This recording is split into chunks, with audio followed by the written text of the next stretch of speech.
There is an ancient saying that goes, "When the student is ready, the master appears." Today I invite you to understand one of the most profound pillars of occult wisdom, the Seven Hermetic Principles, derived from the legendary emerald tablets, created by Hermes Trismegistus, also known as the Egyptian god of wisdom. Each of these principles is a key, and together they form the master key that opens all the doors to the Temple of Mysteries. This video is a compilation of 7 videos, each one explaining one of the 7 principles in detail, so that in the end you too will hold the master key in your hands. The Hermetic Principles are the framework upon which this universe was created. To understand these principles is to understand how the universe works. However, the one who masters these principles becomes the master of their own reality. You will notice that these principles complement each other, and that their order is not random. Now prepare yourself to dive deep into Hermetic wisdom and enter the Temple of Mysteries, the Principle of Mentalism. Today we are going to delve into one of the fundamental pillars of Hermeticism, the first of the 7 Hermetic Laws, known as the Principle of Mentalism. It states, "The all is mind, the universe is mental." This seemingly simple phrase holds a universe of implications within it. What does it truly mean to say, "The all is mind"? That the universe is ultimately a mental construct, that our experiences are mere reflections of our thoughts. Today we will explore the true power behind this principle and its corroboration within modern physics. This principle not only opens the doors to the other 6 pillars of the Hermes Trismegistus, but reveals to us a secret that completely transforms our way of seeing and interacting with the universe. When we affirm that the all is mind, we enter the mystery that the universe, all that is, was, and will be, is a manifestation of the universal mind, what Hindus call Vishnu's dream. Each of us is an intrinsic part of this manifestation. So let us explore this deeply, for once we understand the first law, the doors to the mysteries of the spirit begin to open. To begin, it's essential to understand what this term mentalism means. According to the Kabbalion, the most well-known book on Hermeticism, mentalism reveals that reality is not physical nor made of solid, tangible matter as we might imagine. On the contrary, it is a mental construct, a creation of the universal mind, the all. Imagine that every element you see, touch, and feel is part of a vast mental projection, a vision many associate with the concept of the Matrix. This universe, which appears so concrete to us, is an elaborate construct that emerges from consciousness. The ancient masters of Hermeticism teach us that there is an unbreakable connection between our individual mind and this universal mind. In other words, we are sparks of the mind of the all. When you think, create, and imagine, you are using the power of a mind that is ultimately part of the universal consciousness. However, this profound thought raises a question. If we are sparks of the all, why do we feel so distant from the universal mind? What prevents us from perceiving this connection in our daily lives? The answer lies in another Hermetic maxim. Our human mind, limited by experiences, conditioning, and individual perceptions, is obscured by the illusion of separateness. Various spiritual and philosophical traditions share this idea. Buddha taught that all that we are is the result of what we have thought. Our mind is everything. This directly echoes the Hermetic principle. Today, science begins to tread a path that reveals the depths of the mind and its influence on reality. Physicist Max Planck, known as the father of quantum physics, stated, "I regard consciousness as fundamental. I regard matter as derivative from consciousness." The principle of mentalism finds a fascinating reflection in the famous double-slit experiment, first conducted by physicist Thomas Young in the early 19th century and revisited with greater depth as quantum science advanced. The experiment is, at first, simple. A particle, such as an electron, is fired at a barrier with 2 slits. On the other side of the barrier, there's a screen to record the impact pattern of the particles. When scientists try to predict the behavior of this particle, something extraordinary happens. If no one observes the electron, it behaves like a wave, passing through both slits simultaneously and creating an interference pattern like ripples in a pond. However, upon introducing a measure to observe which slit the particle goes through, the electron decides to behave like a particle. It chooses only one of the slits, eliminating the interference pattern and creating a pattern that indicates a defined trajectory. This phenomenon reveals that at a quantum level, the act of observing modifies reality. The observer seems to interfere with the essential nature of the particle, forcing it to choose a specific state. This phenomenon goes beyond materialistic understanding and opens the door to deeper interpretations of the relationship between mind and reality. The double-slit experiment confirms that observation, consciousness focused on a point, possesses the power to determine the state of things. And here lies the great teaching of the first Hermetic Law.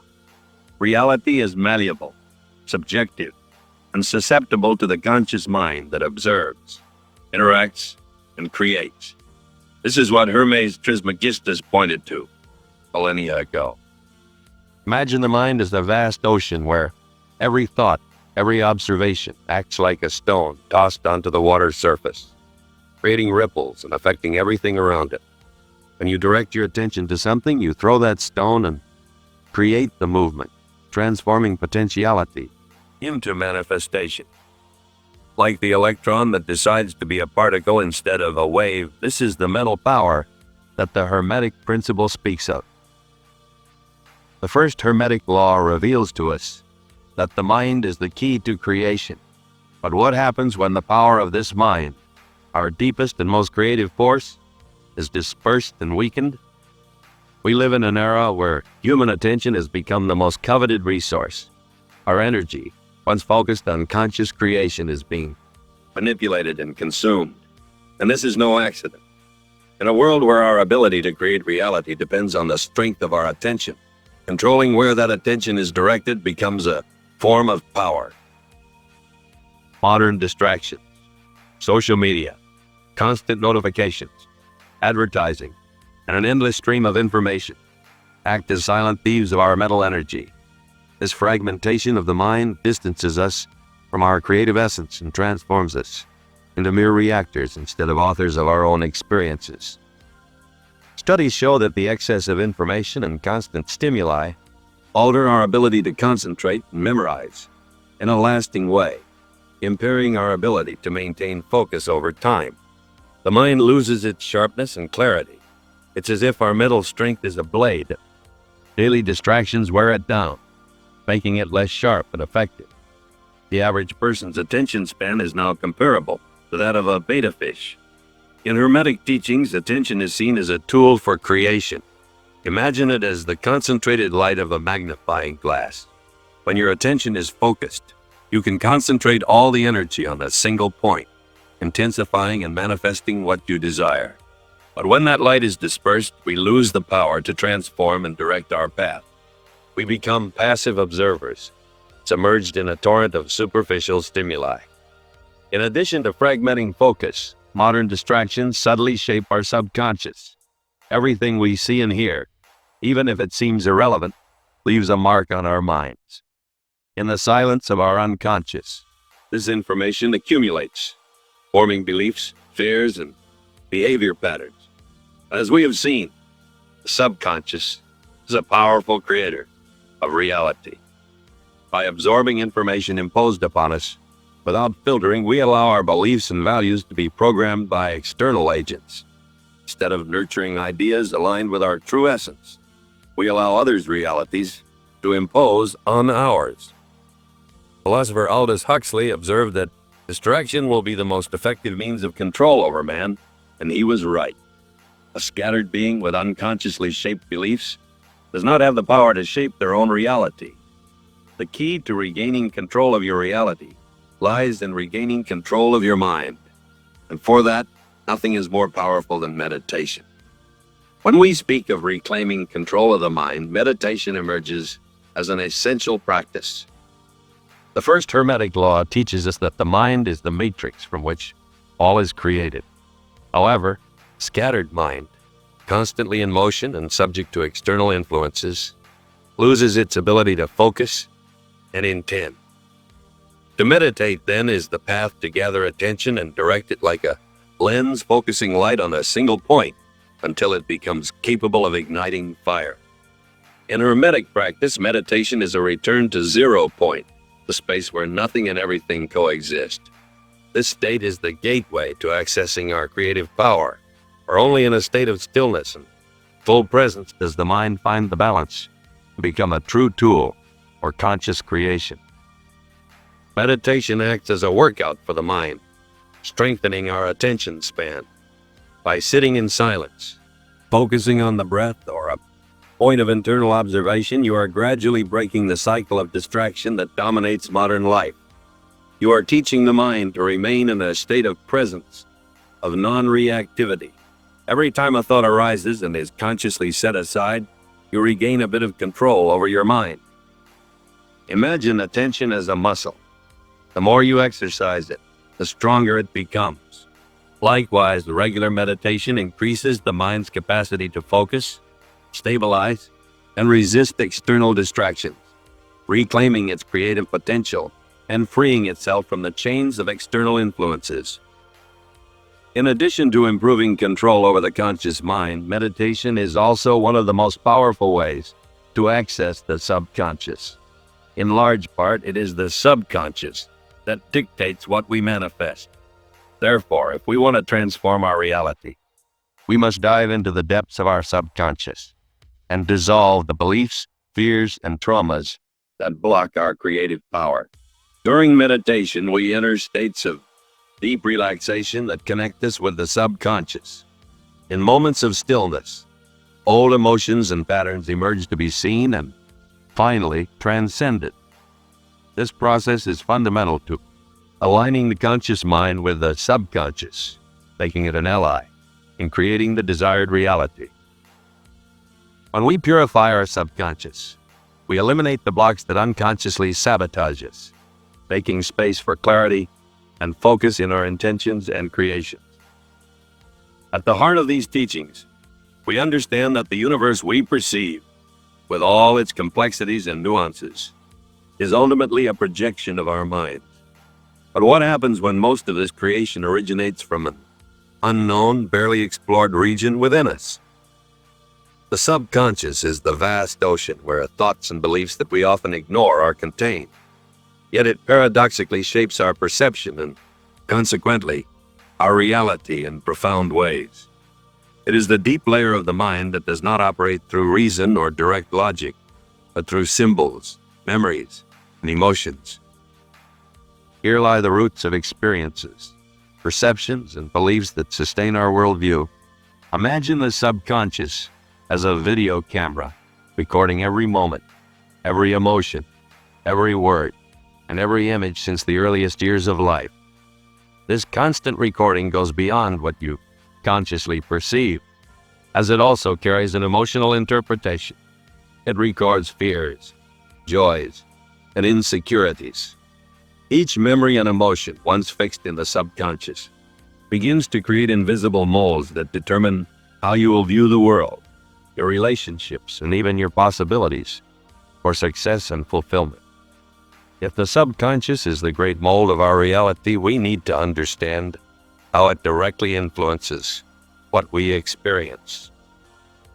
Limiting beliefs are ideas deeply rooted in the subconscious that generate restrictions on what we consider possible or attainable. For instance, someone who believes, even unconsciously, that they are not deserving of love may unconsciously push away people who genuinely love them, sabotaging their relationships. These limiting beliefs operate like hidden programs that bind us to patterns and repetitive cycles, preventing our conscious mind from fully manifesting the realities we desire. They work like filters, distorting our perception of the world and creating a kind of mirror that reflects not what we desire, but what we truly believe is possible. This mirror reflects without censorship the content of the subconscious, revealing shadows and illusions that remain hidden. By understanding how the subconscious influences our reality, we can begin the process of intentional reprogramming. This practice requires patience and repetition, as the subconscious is like fertile soil that needs to be plowed, nurtured, and cared for. Positive affirmations, visualizations, and meditative practices help remove deeply rooted beliefs and replace limiting patterns with a new vision of oneself.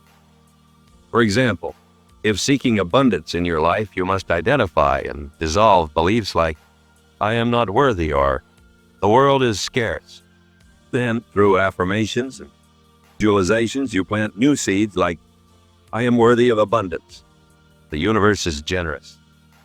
Over time, this new programming begins to manifest in reality as the subconscious is trained to respond to what it receives with repetition, emotion. Emotions are the fuel of the subconscious mind. They intensify the impression of beliefs and experiences, shaping reality with intense, creative force. When you feel something deeply, this emotion becomes a message to the subconscious, which replicates this experience in your life. If you want to cultivate confidence, for example, visualize yourself in situations where you act with security and determination. Feel this confidence flowing through your body as if it were already true. The subconscious does not distinguish the real from the imagined, and thus begins to accept this new emotional impression as part of its programming, reflecting it in your reality. Through reprogramming, self-knowledge, and the cultivation of elevated emotions, we can access the full potential of our subconscious mind, transforming it from a territory of shadows and limitations into a creative ally, capable of guiding us to our highest purpose. The first Hermetic Law reveals to us that we are co-creators of our reality. Our mind is a temple, and what we create within this temple inevitably reflects in the external world. When we allow our attention to be taken by distractions, we cease to be the masters of this temple and become its servants. But by cultivating attention, practicing meditation, and diving into our subconscious, we can reclaim the reins of creation. We can choose what we want to see flourish in our inner garden and, consequently, in the garden of the universe around us. As above, so below. As above, so below. As within, so without. This ancient Hermetic truth, expressed in the words of the Emerald Tablet, invites us to look beyond appearances, to perceive that the microcosm and the macrocosm are not separate entities, but two faces of the same universal reality. The same intelligence that forms the stars forms the atoms within our bodies. Today, we will explore the depth of this universal law and how it connects with the latest advances in science and with the millennial wisdom of mystics and philosophers throughout history. We will understand how this principle can be applied in our lives to become more complete and conscious beings. This law, known as the Principle of Correspondence, holds that reality in all its dimensions is structured fractally. This Hermetic principle suggests that everything in the universe is connected, that every fragment of the whole reflects the whole. For example, the cells of our body carry the same genetic code that constitutes the entire organism, and each cell, in a way, is a microcosm of the body. Likewise, the movement of galaxies resembles the movement of atoms and electrons in their nuclei, showing that the universal laws are the same whether on astronomical or subatomic scales. The law of correspondence teaches us to see the universe as a great mirror. If you want to understand reality, first observe yourself. Just as the macrocosm affects the microcosm, our internal state influences the world around us. And here we find a powerful key. By transforming what is within, we also transform what is outside. From a spiritual perspective, as above, so below, leads us to a deep understanding of the unity of everything. Jesus Christ in his wisdom said, "The kingdom of God is within you." Luke 17:21. Just as the cosmos contains within itself the potential for everything, the human being, in its inner microcosm, contains the seed of the divine. The human mind is at the same time an observer and a creation of the universe. Just as the cosmic whole expresses itself in every atom, the human being is a reflection of the totality of the cosmos.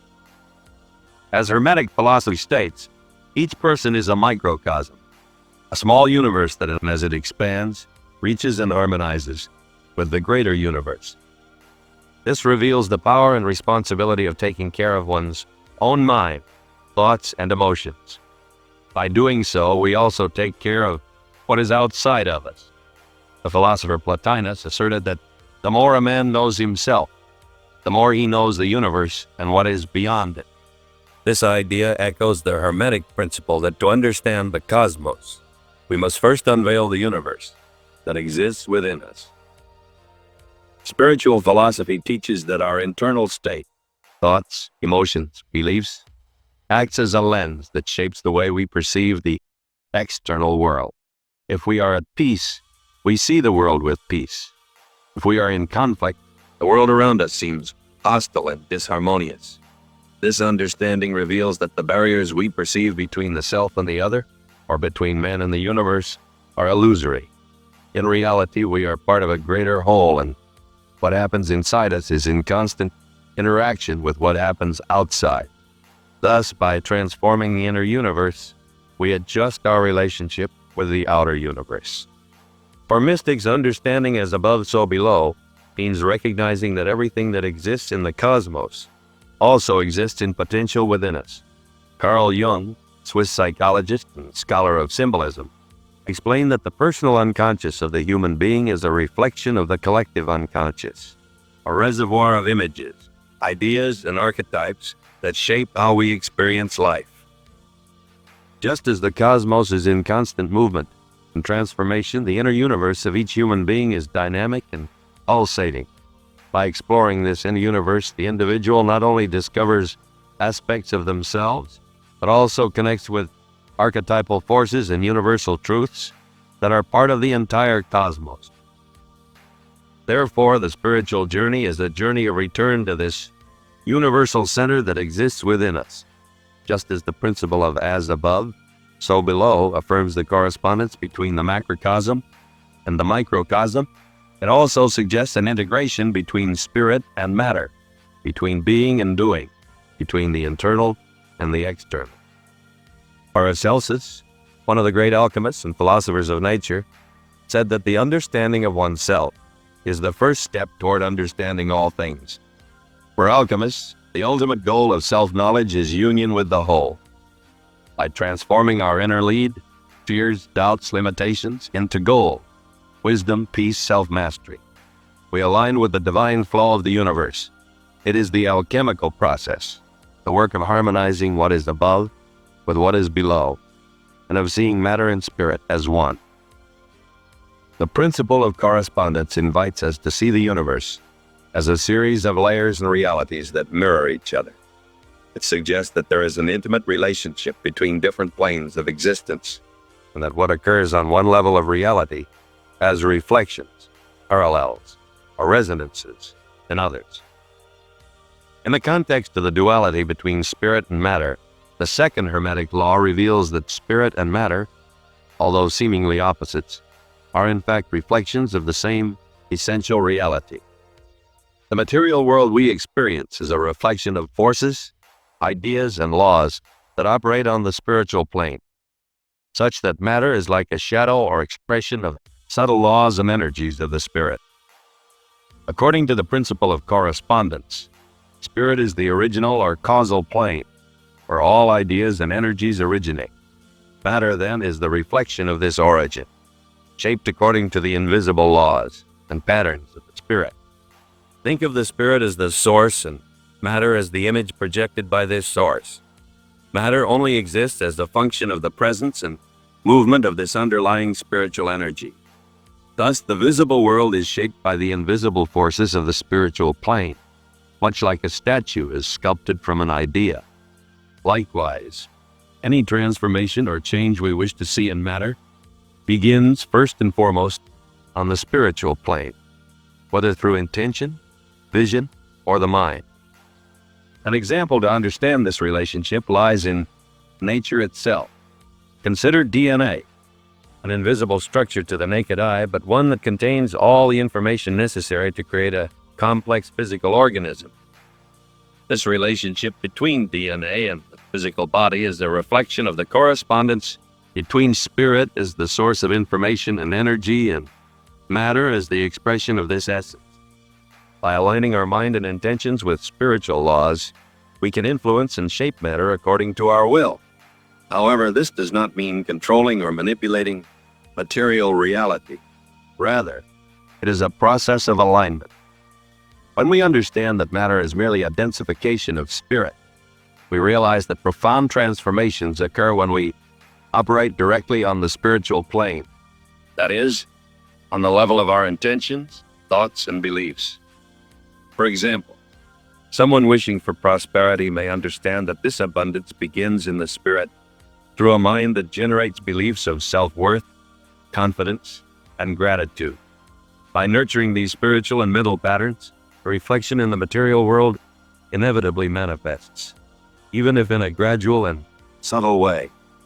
Life is a constant dance between spirit and matter, where the goal is not to deny one in favor of the other, but to recognize and harmonize both. True alchemy, then, lies in integrating the spiritual world with material life, recognizing that each aspect of our physical existence has a spiritual reflection, and that each spiritual experience can be lived in matter. This means that the search for meaning and purpose, often associated with the spiritual plane, must have practical expression in our daily lives. When we cultivate the spirit through practices of self-knowledge, such as meditation and introspection, we are simultaneously creating a stronger foundation for a fulfilling, aligned material life full of meaning. Ultimately, the principle of correspondence reminds us that the duality of spirit and matter is at its essence an illusion created by our limited perception. Both are expressions of the same universal truth. Just as light passing through a prism divides into several colors, spirit manifests in matter without losing its original essence. This understanding allows for profound spiritual freedom, as we recognize that by fully living on the material plane and honoring physical life, we are also expressing the spirit.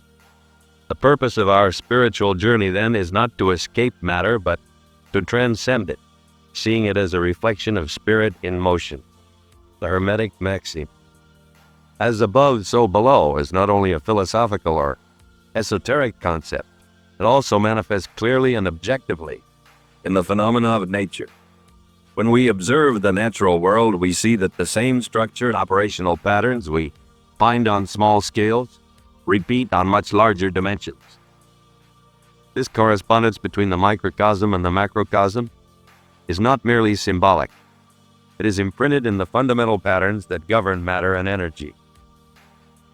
One of the most emblematic examples of as above, so below in nature is the phenomenon of fractals. Fractals are shapes that repeat on different scales and can be observed in both tiny objects and colossal structures. Fractal geometry is evidence that the same patterns that structure the universe in its vastness are found in the minutiae of the natural world. Take, for example, the spiral symmetry of the Nautilus shell and compare it to the shape of a spiral galaxy. The same Fibonacci mathematical sequence that organizes the growth of a flower's petals also applies to the arms of galaxies. The principle of as above, so below becomes visible in this repetition of patterns, showing that nature follows a universal order. This mathematical organization is known to many as sacred geometry, a language of the cosmos that structures everything from the movement of subatomic particles to the growth cycle of plants and the formation of star systems. Nature is driven by cycles that reflect one another, from the smallest organisms to the largest ecosystems. The cycle of life, birth, growth, death, and renewal, is one of the most universal examples. Just as the seasons change in a perpetual cycle, all living beings experience a version of this cycle in their own lives. In the human body, for example, the circulatory system is a microcosm of the Earth's hydrological system. Just as rivers flow to the ocean, blood flows to the heart, and from there to the rest of the body, nourishing and connecting all parts.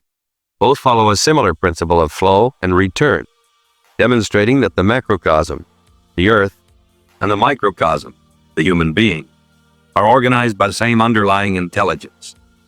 This correspondence between the micro and the macro also manifests in the cycles of sleep and wakefulness, in the rhythms of cellular activity, and in planetary rotation, showing that the principle of correspondence is a fundamental code in all vital processes. Another clear example of as above, so below appears in the structure of atoms and solar systems. The nucleus of an atom, surrounded by electrons that revolve around it, closely resembles the sun at the center of a planetary system with planets orbiting. This similarity has led some scientists and mystics to suggest that the basic structure of the universe may be repetitive, holographic, with the same pattern repeating on subatomic and cosmic scales. This analogy reveals an ordered universe where the microcosm and macrocosm reflect each other. The philosopher and mathematician Pythagoras believed that number is the principle of all things, suggesting that reality is structured by mathematical and geometric principles that apply both to the vastness of galaxies and to the most insignificant particle. In the field of consciousness, scientists such as David Bohm, a physicist and collaborator of Albert Einstein, proposed the idea of hollow movement. Bohm suggested that reality is not composed of separate parts, but rather of an indivisible totality, where the parts are not isolated, but reflections of a greater and indivisible reality, much like a hologram. In other words, each part of the universe contains the whole, reflecting the idea that what happens at one level of reality impacts other levels. Benoit Mandelbrot, the mathematician of the last century who discovered fractals, revealed how these patterns are a fundamental characteristic of various systems. When we look at the universe with this fractal view, each small part seems to be a smaller scale version of the whole. Thus, as above, so below becomes not just a philosophical metaphor, but an observable phenomenon in the natural world. The law of correspondence shows us how the external world, our results, our health, our physical appearance, is a direct mirror of the inner world. That is, our beliefs, intentions, and above all, our daily habits. Every small act we repeat is an expression of our mindset. When accumulated, it creates a tangible and visible reality.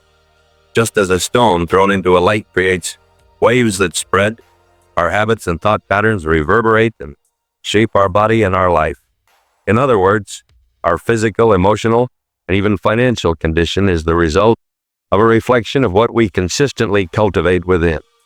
Every aspect of our life is a manifestation of what we believe, desire, and practice daily.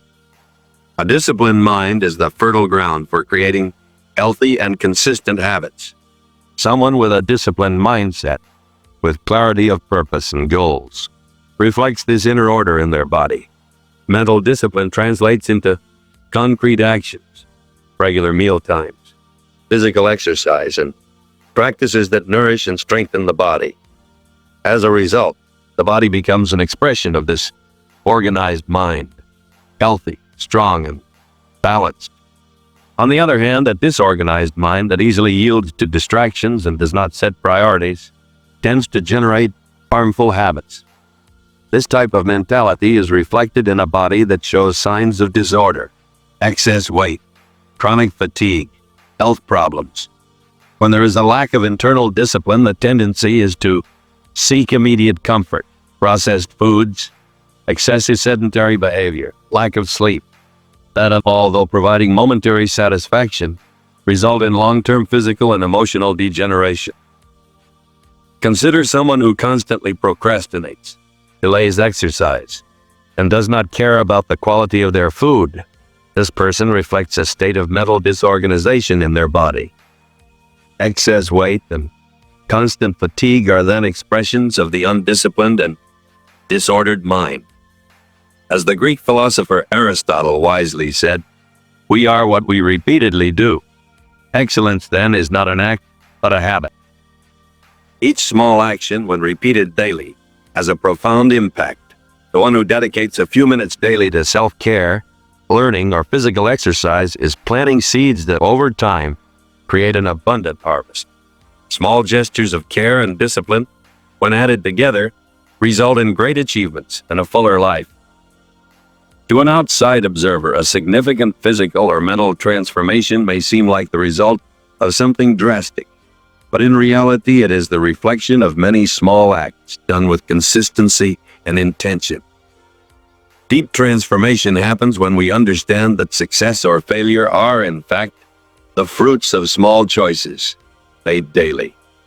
A simple habit like drinking more water every day may seem insignificant in isolation, but over months, it can transform a person's skin, energy, and overall health. This is the principle of correspondence in action.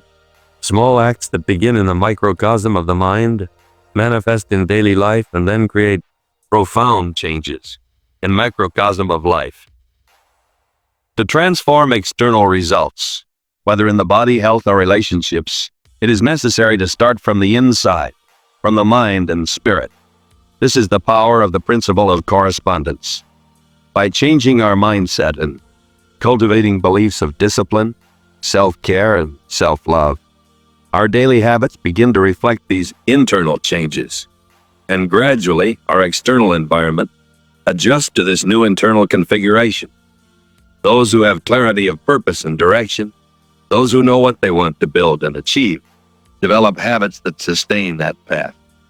A strong body, a clear mind, and an organized life are reflections of a soul that has found a reason to exist and expresses it through every small action. When contemplating the principle of correspondence, we begin to understand that this ancient wisdom is not limited to theoretical reflection. It offers a compass for living with more harmony, authenticity, and intention. Applying this principle to everyday life can help us align our inner world with the outer world, fostering clarity, emotional balance, and well-being. Just as the universe organizes itself into cycles and harmony, we must also seek this balance within ourselves. At its core, the universe is like a vibrant melody, and each of us is a note resonating in the harmony of the whole. What we are on the inside is manifested on the outside. Our thoughts, our beliefs, our daily habits are the invisible threads that weave the reality around us. The principle of correspondence reminds us that we are the sculptors of our own existence. The clay is our consciousness, and the chisel is our actions.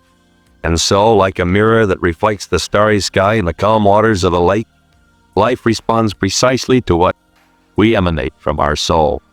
If we seek peace, let us cultivate serenity. If we desire strength, let us nourish it with discipline. And if we want love, let it blossom in us as a pure and unquenchable flame. Let us always remember, what we create within ourselves, the world will return to us in reflection. As above, so below. As within, so without. May every choice we make be a silent and intentional prayer, echoing in eternity and bringing forth the highest expression of our being. The law of vibration. Imagine for a moment that everything around you, from the solid ground beneath your feet to the fleeting thoughts in your mind, is in constant motion, in an eternal pulse of energy. Today we delve into one of the universe's most enigmatic and powerful laws, the law of vibration, the third Hermetic principle, which declares that nothing is at rest, nothing is static, everything vibrates. This law, transcending cultures and traditions, is an essential key to understanding the hidden workings of the cosmos. From the ancient texts of Hermeticism to modern quantum physics, the idea that all is in constant vibration has been a fundamental pillar for those seeking to unlock the universe's mysteries. The law of vibration is the third of the 7 Hermetic Principles. These laws form the basis of the spiritual teachings attributed to Hermes Trismegistus. This law invites us to perceive that movement is the essence of all creation and that there is no true solidity in anything we perceive as matter. At its deepest level, everything is made up of energy, and this energy is always in motion. This perception was revolutionary in ancient thought, going beyond what could be perceived with ordinary senses. The idea that everything vibrates is not exclusive to Hermeticism. It resonates across various spiritual traditions. In Hinduism and the Vedic texts, for example, Om is considered the primordial sound, the original vibration of creation that permeates the entire cosmos. Ancient Egyptians and Greeks believed that understanding this cosmic dance was essential for attaining harmony and wisdom, as they recognized that the universe was in a constant state of flow and transformation. Heraclitus, for instance, stated that everything flows, and that change is the only constant in life. For Hermeticism, vibration is the bridge between the visible and invisible, the physical and the metaphysical. This is why the law of vibration is fundamental for understanding the other Hermetic laws, as it allows us to grasp how matter, mind, and spirit connect. Matter is frozen light. This material world is essentially light vibrating at an extremely low frequency. Each form of matter and energy has a specific frequency, and this frequency determines the characteristics and reality of each object, being, or thought. Today, modern physics confirms what the ancients intuited. In quantum physics, it is understood that the material world is composed of atoms and subatomic particles that are in constant motion and vibration. This incessant movement creates the reality we perceive, although it is much more fluid and impermanent than our senses lead us to believe. For Einstein, who stated that everything in the universe is energy and vibration, material world and energy were merely different forms of the same essence. This idea is illustrated by the famous equation ES-mc2, where matter, M, and energy, E, are interchangeable. This principle resonates deeply with the Hermetic view that everything is a vibrational manifestation of a single fundamental essence. In summary, the law of vibration is one of the cornerstones of Hermetic cosmology, teaching us that the universe is not a collection of separate, inert objects, but a unified field of energy in constant motion. By recognizing this law, Hermetic practitioners seek to align themselves with the highest vibrations, both in mind and spirit, thereby ascending toward a deeper understanding of the all. To understand the law of vibration in depth, it is essential to relate it to modern science, particularly to the field of quantum physics, which reveals how matter and energy, at their deepest core, are in constant motion and vibration. Quantum physics shows that what we perceive as solid matter is actually a dance of subatomic particles, protons, neutrons, and electrons, in constant motion. These elemental components form atoms which vibrate incessantly at different frequencies. This vibration occurs even in the so-called rest state. It is the foundation of all matter. This means that each object, whether a grain of sand or a star, has a specific vibrational frequency that, together with other particles and energies, composes its apparent form. Even atoms, once considered the smallest building blocks of existence, are composed of even smaller particles, such as quarks and gluons, which also vibrate constantly. This incessant movement suggests that the universe is a complex web of vibrations, and as the law of vibration proposes, nothing is truly at rest. All that exists is in constant flux. German physicist Werner Heisenberg introduced the uncertainty principle, stating that it is impossible to simultaneously determine both the position and velocity of a particle with precision. This revolutionary principle led scientists to understand that on a quantum level, matter does not have a fixed form but oscillates and disappears in waves of possibilities, returning as particles. Here again, we see the essence of the Hermetic concept. Matter is a temporary state, a momentary condensation of energy in constant vibration and transformation. These waves of possibilities are actually vibrations or fluctuations of energy that form the quantum field. When we observe the behavior of particles, we find that observation itself influences reality, altering the vibration and frequency of what is observed. This implies that the observer and the observed are interconnected in a vibrational field where the observer's intention and consciousness can directly impact the outcome. The law of vibration is thus closely linked to the law of mentalism, where mind and energy converge to create reality. If physical matter vibrates, thoughts and emotions, which are also forms of energy, follow the same principle. Neuroscientists and vibration researchers today study how brain frequencies change according to a person's mental state. When we are relaxed, our brain emits low-frequency waves known as alpha waves, while states of high mental activity and stress generate higher frequency waves like theta waves. This mental vibration affects not only our body, but also the environment around us. Scientific studies indicate that thoughts and emotions generate electromagnetic fields that interact with other surrounding frequencies.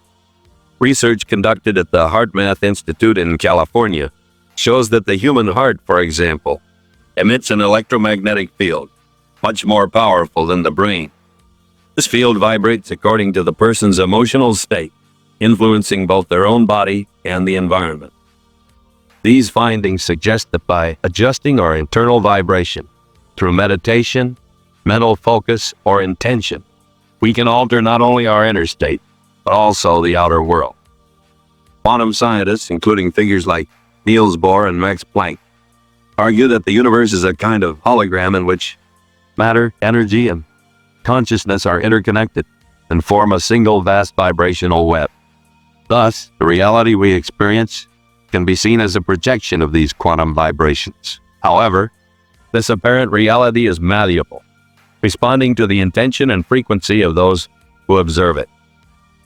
As Max Planck, the father of quantum theory and creator of the term quantum, stated, "Everything is vibration." This concept of a quantum matrix connects deeply with Hermeticism, which suggests that the universe is a middle creation. Our external reality reflects internal vibrations, and therefore, by altering our internal vibrational frequency through spiritual practices, we can also change our perception and the very essence of reality. If we understand that matter and energy respond to vibration, we also realize that we can transform our reality by changing our internal vibrational frequency. In quantum physics, there is the concept of resonance, where a higher frequency can alter and elevate a lower frequency. This principle of resonance is the key to elevating our consciousness and tuning into higher frequencies, such as love, compassion, and harmony. According to the law of vibration, our highest and most harmonious thoughts and emotions align us with these purest cosmic vibrations, creating a state of unity with the all. By cultivating an elevated consciousness, we become, in a sense, resonant with universal energy, allowing us to transform our perception, health, and even the events in our lives. In Hermetic thought, vibrations are not limited to physical matter alone. Thoughts and emotions are also considered forms of energy, each possessing its own vibrational frequency. As Hermes Trismegistus taught, the universe, constantly vibrating, includes not only what we can see and touch, but also our inner states. Here, the law of vibration becomes profoundly practical.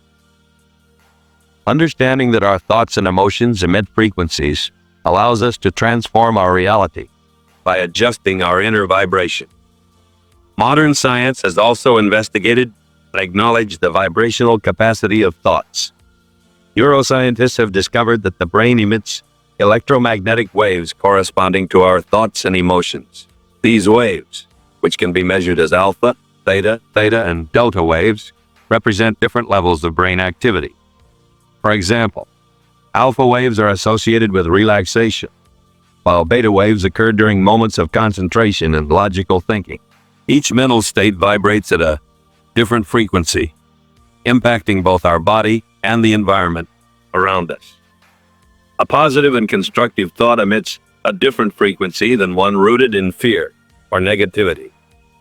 Psychologist David Hawkins developed a scale of consciousness that measures the frequency of various emotional and mental states. According to this scale, feelings such as peace, love, and joy have high vibrations, whereas emotions like hatred, resentment, and guilt vibrate at lower frequencies. Hawkins noted that love and peace vibrate at a frequency high enough to transform the environment and elevate one's consciousness. This principle speaks directly to the power of the mind to influence the vibrational field around it. Just like thought, emotions are also vibrations that impact both our being and the external world. Intense emotions like love, gratitude, and compassion are waves that emanate from our body and mind, influencing everything around us. When we feel anger, envy, or fear, we generate a denser, heavier frequency, negatively affecting both our bodies and our surroundings. A study conducted by the HeartMath Institute shows that the human heart generates an electromagnetic field that extends around the body and can be detected meters away. This field vibrates according to our emotional state. Emotions such as love and appreciation create a harmonious and coherent vibration, whereas stress and anxiety produce a chaotic and dissonant field.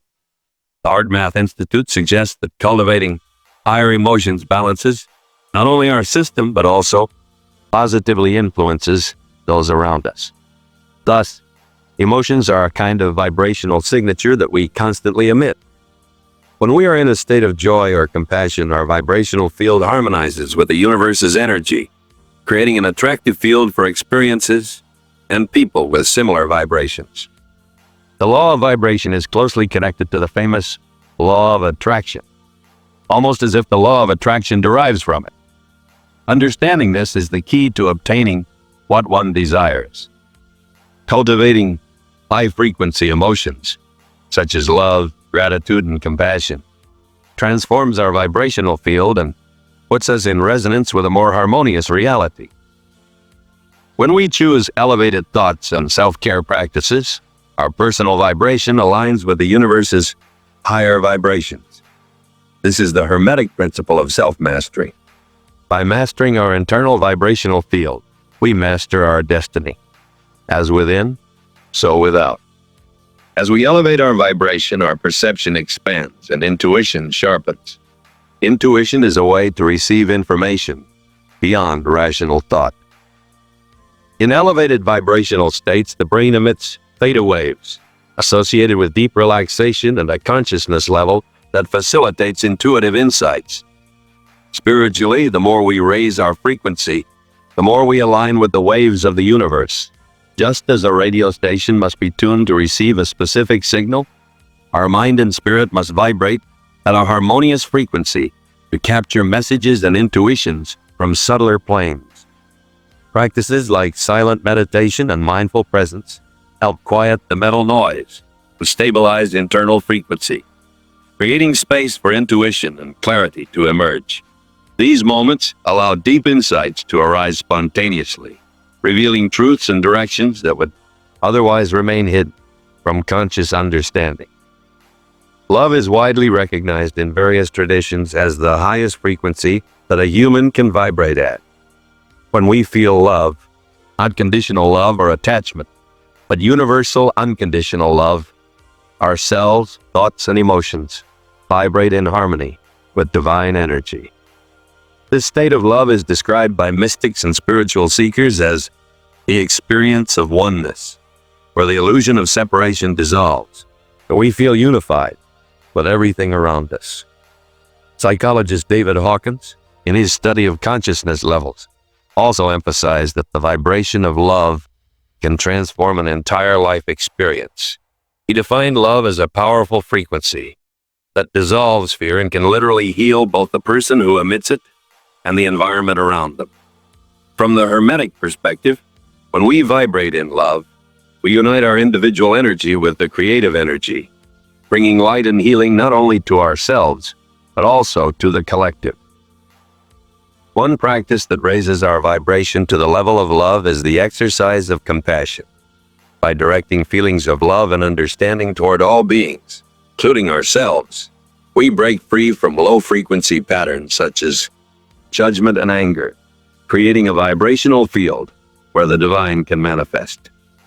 Forgiving, for example, is one of the quickest ways to elevate our vibration, as it releases dense emotional burdens and opens us to the frequency of love.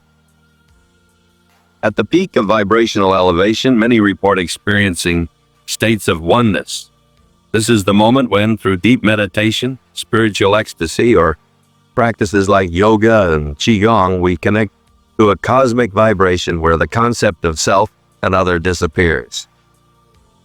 In Hermetic philosophy, this experience is described as a return to the source, where the individual recognizes themselves as an inseparable part of the whole. This experience leads to profound peace, known as samadhi, the state of complete harmony with the universal vibrational flow. By raising our personal vibration, we contribute to the collective consciousness's vibrational elevation. This concept, known as the morphic field by Rupert Sheldrake, suggests that each individual's actions, emotions, and intentions impact the vibration of the whole. When we vibrate in peace and compassion, we are literally infusing these qualities into the collective field, influencing those around us and creating a more harmonious vibrational atmosphere. The role of elevating the collective vibration is a spiritual responsibility and an act of service as we become channels for divine energy on earth, as taught by mystics and sages. When we elevate our own frequency, we become a light that inspires and awakens others. Gandhi summarized this idea by saying, "Be the change you wish to see in the world." Thus, our spiritual mission is to raise our personal vibration, and by doing so, we contribute to a more peaceful, loving, and connected world. Now that we understand we have the power to modify our reality by altering our own frequency, the next step is to learn how to apply this knowledge in practice. Here are a few simple methods. 1. Mindful words and thoughts. Our words and thoughts shape the type of vibration we emit. Each negative thought, each critical word, emits a dense vibration that affects our physical and mental health, as well as our environment. Cultivating positive speech and a constructive mindset increases our vibration. 2. Meditation practice. Meditation is a practice that allows us to adjust and elevate our personal vibration. This daily habit creates a mental and physical balance, harmonizing the vibrations of both body and mind. 3. Connecting with nature. Nature possesses pure and balanced vibrations. Walking through a forest, lying on the sand, or diving into the ocean aligns our frequency with these natural energies. Many spiritual traditions recommend contact with nature as a means of healing and energetic balance. 4. Diet and physical health.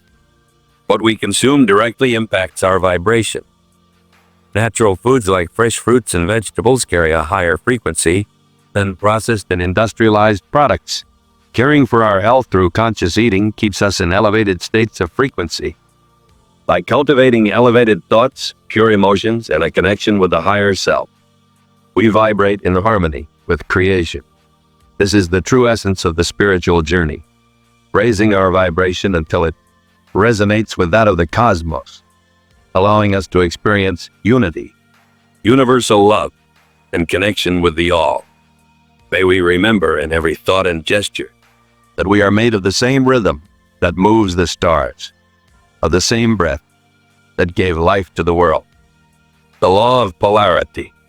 Imagine a cosmic dance where everything that exists, light and shadow, love and hate, inspiration and fear, is orchestrated by a single universal truth.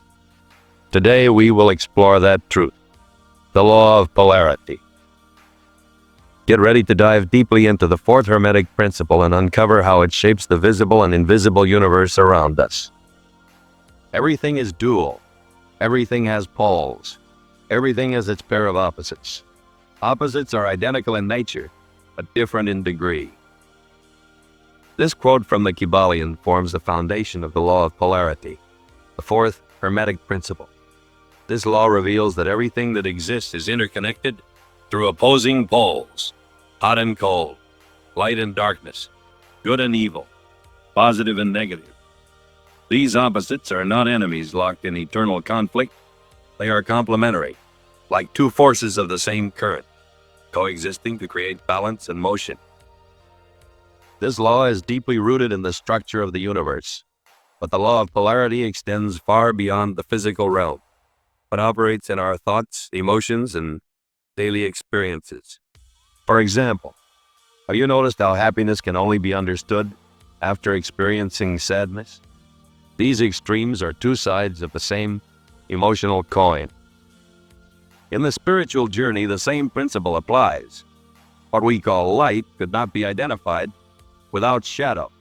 Opposites not only coexist, but depend on each other to make sense. The universe is a dance of complementary forces. Thus, understanding the law of polarity is essential to comprehending yourself, the world around you. It invites us to see reality not as a battlefield of extremes, but as a cosmic fabric, where each polarity contributes to creation and universal harmony. Instead of choosing sides, we can learn to navigate between them, finding balance within the dual flow of the universe. And how do we navigate these poles? Through the law of vibration. But we'll get to that. The law of polarity is not merely an abstract theory. It permeates every aspect of our lives, shaping experiences, emotions, and even the simplest, most mundane processes. When preparing a meal, for instance, we apply heat to raw, cold food. This interaction between extremes, heat positive and cold negative, results in something new, food ready to be consumed. Without this polarity, transformation could not occur. It is the balance of temperatures that ensures ideal cooking, neither too burnt nor too raw. Polarity also reveals itself in social and political forces. In any political system, there are opposing ideas, conservatism and progressivism, right and left. While they may seem to conflict, these forces are complementary. Both are necessary to balance society, provoking change while ensuring stability. When one ideology dominates entirely, the system becomes rigid or chaotic. The interaction of extremes creates dialogue and, ideally, progress. In the end, everything is part of a single spectrum. The law of polarity manifests powerfully in the realm of human emotions, where we find not only contrasts, but an intricate relationship between opposites that shape our deepest feelings. Love is expansive. It dissolves barriers, connects us, and makes us feel aligned with something greater than ourselves. Fear, its opposite polarity, is contractive. It distances us, creates barriers, and drives actions based on instincts of protection or survival. These two polarities are the foundation of all creation. The ultimate alchemy is the transmutation from one polarity to the other, moving from extreme fear to unconditional love. This is the union with the divine. If love and fear are opposing forces that expand and contract our perception, hatred and passion are poles of energy, manifesting in emotional intensity. Both carry fire. They are overwhelming feelings that either move us towards something or repel us with great force. Hatred arises as an intense response, a destructive force that rejects and seeks to eliminate the object of feeling. Passion, on the other hand, is equally intense but constructive. It drives us to create, connect, and explore. Both poles are interconnected. Human emotions are not static. They flow from one pole to the other like a pendulum. The law of polarity teaches us that recognizing this oscillation is the first step toward transforming our emotional states. Polarity is expressed in the very essence of existence. Life can only be understood because death exists, and vice versa. The leaves of a tree fall in autumn to nourish the soil in winter, allowing life to be reborn in spring. These cycles are a constant reminder of the dance between opposing poles, occurring all the time. Even the simplest decisions we make reflect the law of polarity. Every choice implies renouncing an alternative. For example, by choosing to wake up early to meditate, you forego the comfort of sleeping longer. By opting for a spiritual path, you distance yourself from the superficiality of material life. These choices are the practical manifestation of opposites working together. There is no absolute right or wrong, only the dynamic balance between polarities that you choose to live. The foundation of all matter in the universe is the atom. and its very existence is a perfect manifestation of polarity. Protons, positive charge, located in the atom's nucleus, represent the centralizing force that holds the structure together. Electrons, negative charge orbiting around the nucleus, are dynamic forces generating motion and energy. These opposites interact to create stability. Without this electrical polarity, atoms could not form molecules, and matter as we know it would cease to exist. The force of attraction between protons and electrons is not merely functional, but is also responsible for structuring everything, from the oxygen we breathe to the stars in the cosmos. In essence, everything that exists in the manifested universe is energy oscillating between two polarities through the law of vibration. The law of vibration determines where this energy falls on the spectrum and, consequently, its characteristics. One of the most fascinating examples of this polarity lies in electromagnetic waves, the foundation for technologies such as radio, television, the internet, and even our biological systems. Electromagnetic waves are vibrations that travel through space, carrying energy. They are composed of two fields, oscillating in opposing poles: the electric field, positive and negative, and the magnetic field, north and south. These fields are in constant motion, creating an interaction that propels the wave forward. It is the polarity between these fields that allows energy to travel, carrying signals from one point to another, whether through light, heat, or data transmissions. The light we see is an electromagnetic wave, just like the radio signals or Wi-Fi we use daily. What differentiates one from the other is frequency and wavelength, both manifestations of the law of vibration, intrinsically connected to polarity. We live in a world connected by invisible networks, all based on electromagnetic waves.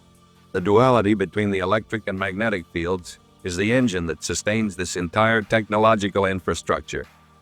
When you use your smartphone or computer, electromagnetic signals are constantly being sent and received. Satellites orbiting Earth operate on the same principles to transmit radio, TV, and GPS signals.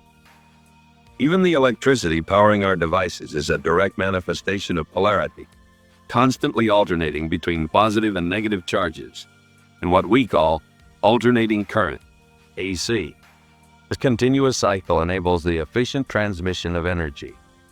The law of polarity, in harmony with the law of vibration, is a powerful key to the conscious creation of reality. While polarity reveals the two extremes of a spectrum of possibilities, vibration is the driving force oscillating between those poles. When we understand how these laws operate together, we gain the ability to shape our lives consciously, aligned with universal forces. Polarity presents the extremes: hot and cold, love and fear, light and shadow. Vibration, on the other hand, is the continuous movement between these extremes. Take temperature, for instance. Hot and cold are not isolated qualities. They are merely names we give to represent two opposite points on the same spectrum. By increasing or decreasing vibration, you can transform cold into heat, and vice versa, effectively navigating along this spectrum. This logic can be applied to any situation. Imagine you are facing financial difficulties. Instead of focusing on what is lacking, complaining and adopting a victim mindset, vibrating at the frequency of scarcity, the lower part of the spectrum, you can deliberately practice gratitude for what you already have and visualize prosperity as a present reality. By intentionally adjusting your vibration to the frequency of abundance, higher part of the spectrum, you naturally attract opportunities aligned with the pole of prosperity. Think this is nonsense? Give it a try. The alchemist's laboratory is their own mind. Conduct the experiments for yourself, and then decide based on your own experience if this is not how reality truly works. As Heraclitus once said, struggle is the mother of all things. The dialectic between opposites creates movement, growth, and evolution. There is no progress without opposition, no evolution without challenge. Life, with all its polarities, is an expression of this eternal truth. The key to true wisdom lies in understanding the necessity of opposites, while simultaneously transcending the idea of separation. Rather than rejecting or battling one pole, we must learn to integrate both sides within ourselves. The true alchemy of the soul is the ability to navigate these contrasts. When you face a challenge or a difficult situation, instead of focusing solely on the problem, the negative pole, you can choose to see the lesson or opportunity it presents, the positive pole. This transforms adversity into fertile ground for growth and learning. Every moment of our lives offers the opportunity to experience polarity. It is present in our relationships, our emotions, our choices, and even in the small everyday decisions. However, true transformation occurs when we realize that we are not at the mercy of these opposites, but are co-creators of our reality. By becoming aware that everything has two polarities, we can use this as a tool to move toward growth. True freedom comes when we understand that we are more than the poles we experience.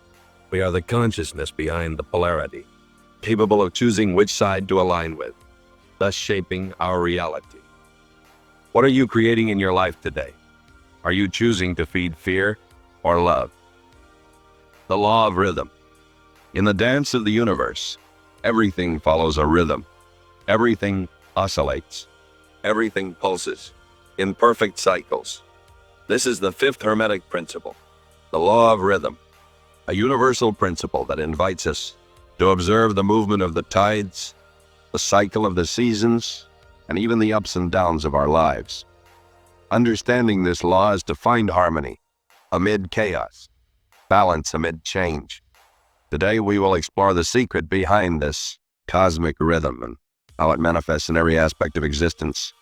Imagine the universe as an eternal dance, a continuous movement from one side to the other, a flow and ebb that never stops. This is a rhythm, invisible yet present, subtle yet undeniable.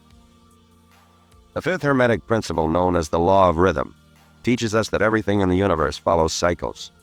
There is always an action and a reaction, an advance and a retreat, a rising and a sinking. This is in the affairs of the universe. Suns, worlds, men, animals, minds, energy, and matter. This law is manifest in the creation and destruction of worlds, in the rise and fall of nations, in the life of all things, and finally in the mental states of man. Everything flows in and out in a pendulum motion that governs existence. Just like the waves of the sea, there is a moment of advance and a moment of retreat. What rises will inevitably fall. What is born will one day dissolve. Just as there was an emanation at the beginning of everything, at some point the universe will stop expanding, as it does now, and begin the reverse motion, a compensation, until everything returns to how it was in the beginning. This is the breath of God. The law of rhythm also governs our lives. Notice how our days oscillate between light and darkness, our emotions between joy and sadness, our moments between action and rest. It is the rhythm of life. Everything begins and ends. Understanding the law of rhythm is recognizing that nothing is permanent, neither joy nor pain. Everything is in motion. Everything is temporary. Just like the pendulum, the universe also seeks balance amid oscillations. This is the secret of universal harmony.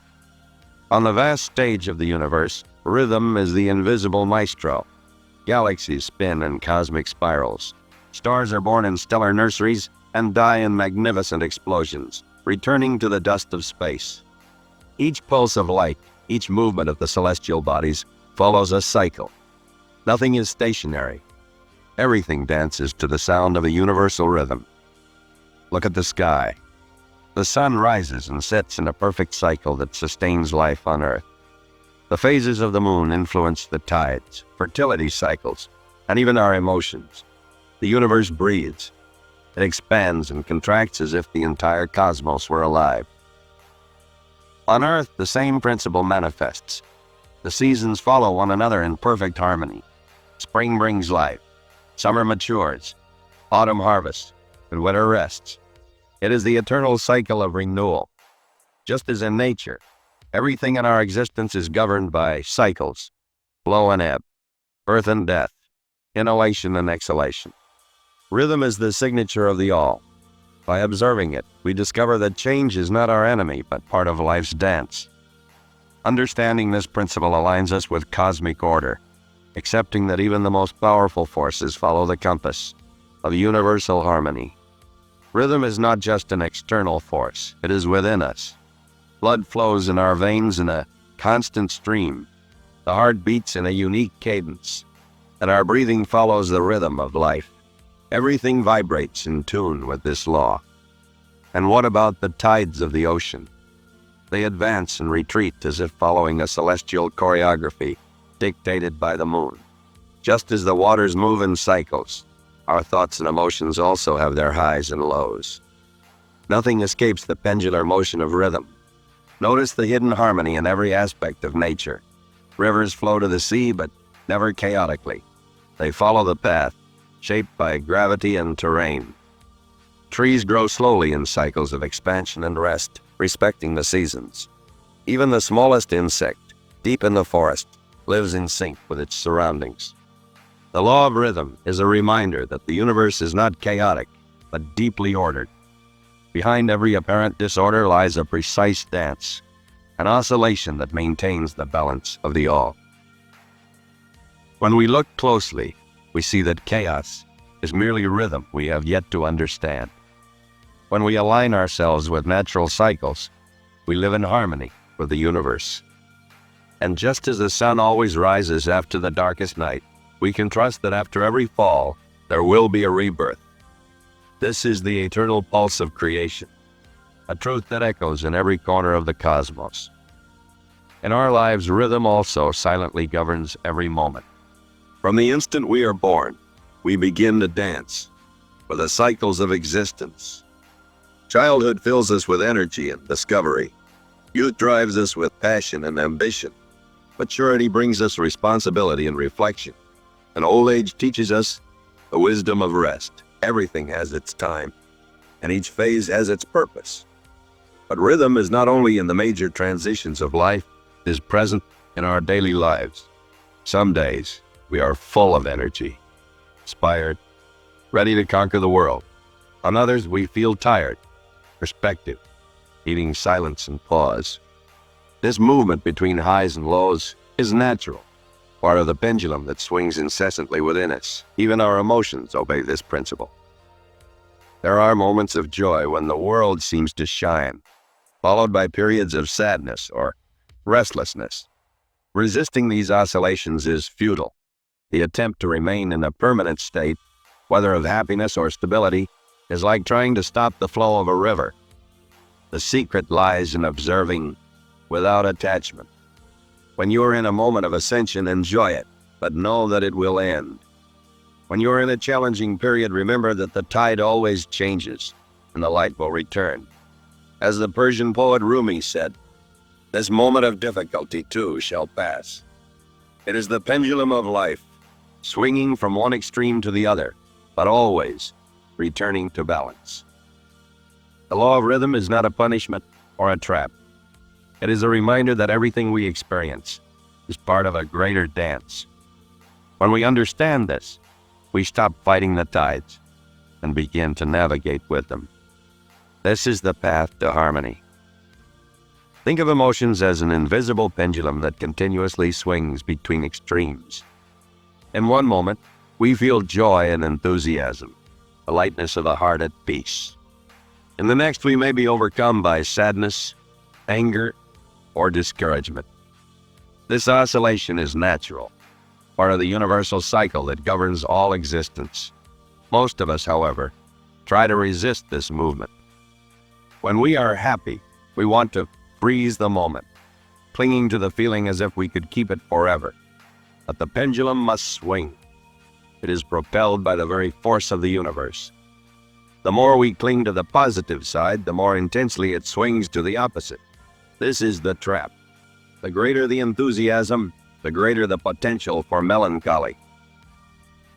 On the other hand, when we are in negative emotional states, we often fight against them, seeking immediate escape. But just as the pendulum returns to the center, that challenging emotion will also pass. Resisting it is like trying to hold back the waves of the sea with your hands. The secret is to allow the movement to occur without fighting, without attachment. Spiritual masters of all ages have taught us the same truth. Neutrality is key.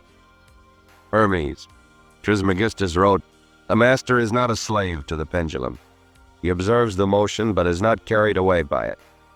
Understanding this wisdom means learning to remain at the point of balance, at the center of the pendulum. This is where peace resides. When you feel a strong emotion, whether good or bad, pause. Observe the feeling as if you were a spectator. Ask yourself, why am I feeling this? Where is this pendulum moving? This simple practice of observation can break the cycle of automatic reaction and bring clarity. Imagine your emotions as the weather. One day it might be sunny and warm, the next rainy and cold. You don't control the weather, but you can decide how you will respond to it. The law of rhythm teaches us not to identify with the extremes. We are not the storm nor the shining sun. We are the unchanging sky that observes the changes. Understanding the emotional pendulum is liberating. It is accepting that nothing lasts forever, neither moments of difficulty nor moments of ecstasy. This knowledge does not leave us indifferent, but makes us wiser. It allows us to enjoy the highs without losing ourselves in them and to face the lows without being destroyed. At the center of the pendulum, we find balance, and with it, true freedom. At its core, the law of compensation manifests as the expression of universal balance. The term compensation carries the idea of counterbalancing, and this is precisely how Hermeticists employ the concept. When the Kabbalion states, "The measure of the swing to the right is the measure of the swing to the left," rhythm compensates. It unveils the hidden dynamic governing all aspects of the universe, from the simplest physical experiences to the most complex manifestations of the spirit. In the cosmic dance of the universe, the law of compensation acts as the guardian of balance between opposites. Simply put, movement in one direction always finds its response in the opposite direction, and thus one movement compensates for the other. On the physical plane, this law is easily observed. The pendulum of a clock, for instance, swings in one direction and then returns with equal measure in the opposite direction.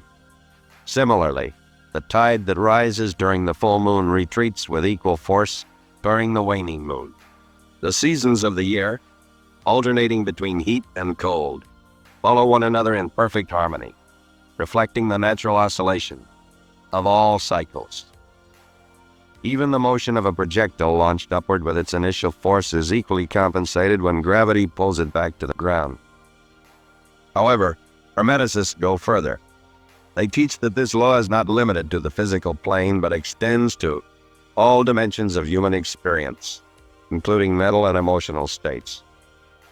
An individual who experiences more subtle pleasures is inevitably subject to equally subtle sufferings, while someone who lives the pains of life more intensely also experiences a deeper capacity for joy. Human beings, like all living creatures, are constantly oscillating between extremes of pleasure and suffering, and compensation is revealed in the direct relationship between them. There exists, therefore, a law governing the degree of joy and suffering of each being, and compensation is the scale that maintains order in the cosmos. The law of compensation, in its depth, teaches that to experience a certain degree of pleasure, the individual must first have experienced, at some point in their existence, a proportional degree of suffering.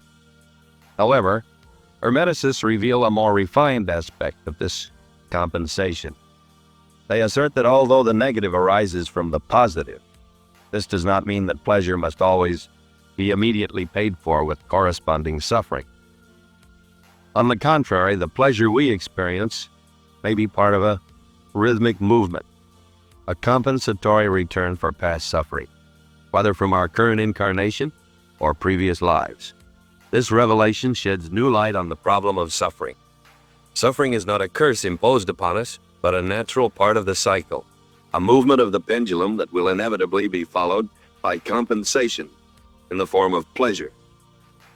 Pain, like pleasure, is transient, and its compensation will come, even if in another form and at another time, restoring the lost harmony. The law of compensation applies tangibly to the lives of human beings.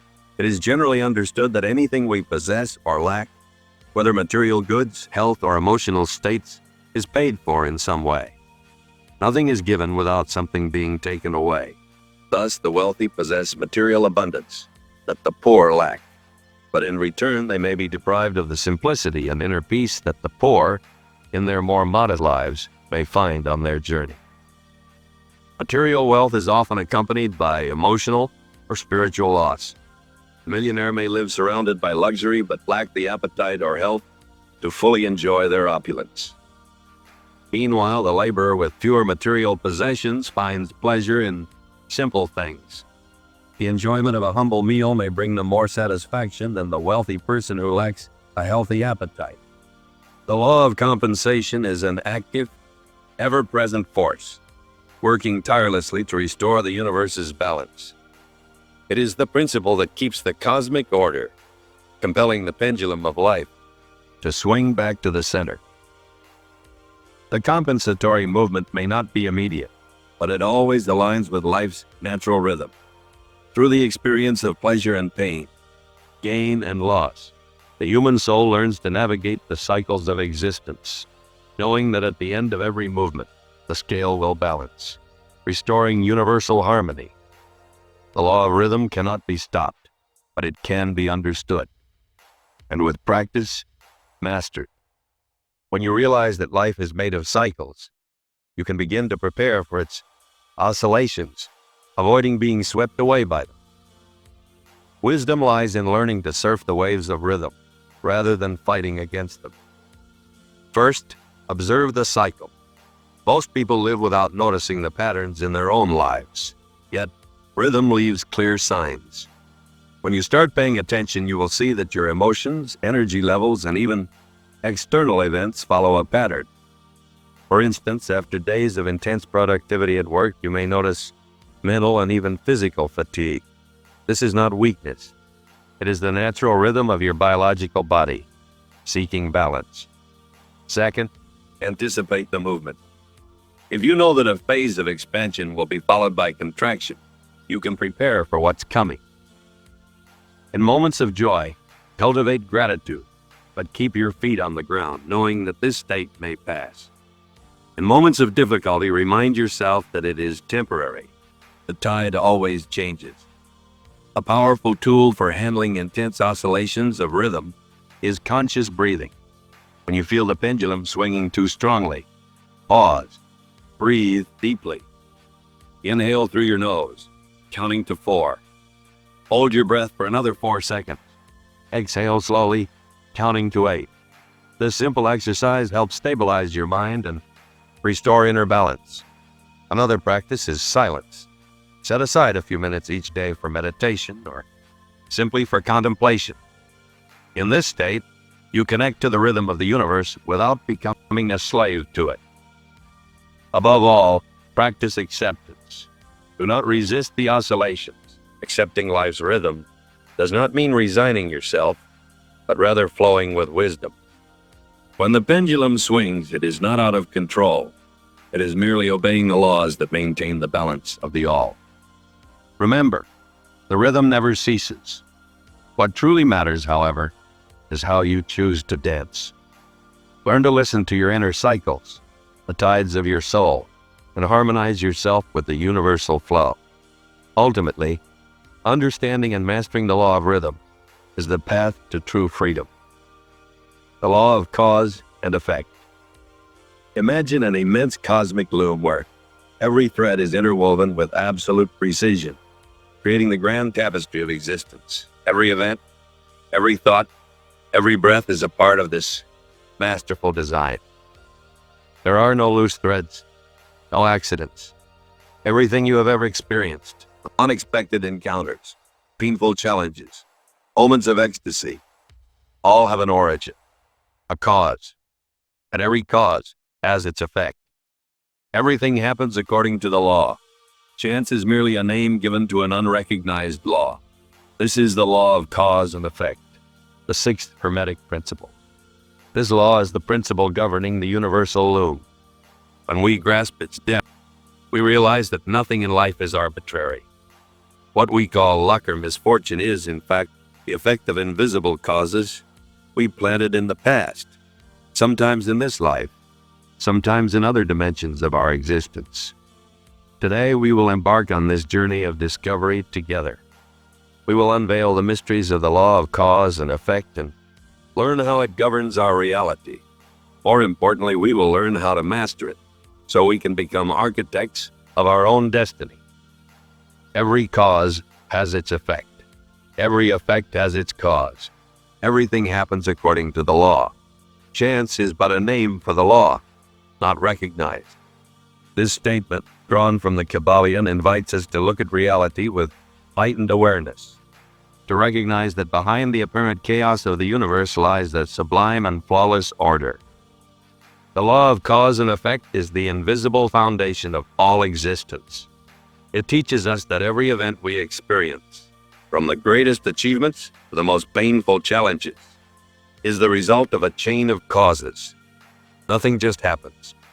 Every effect we encounter is a direct reflection of causes, some visible, others hidden in the deepest planes of existence. But here lies the secret understood by initiates.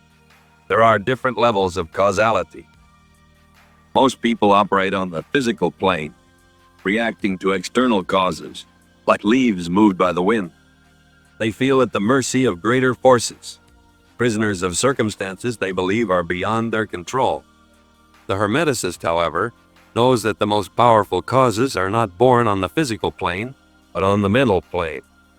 As the Kabbalion teaches, the mind is the field of creation, where the first seeds of every cause are planted.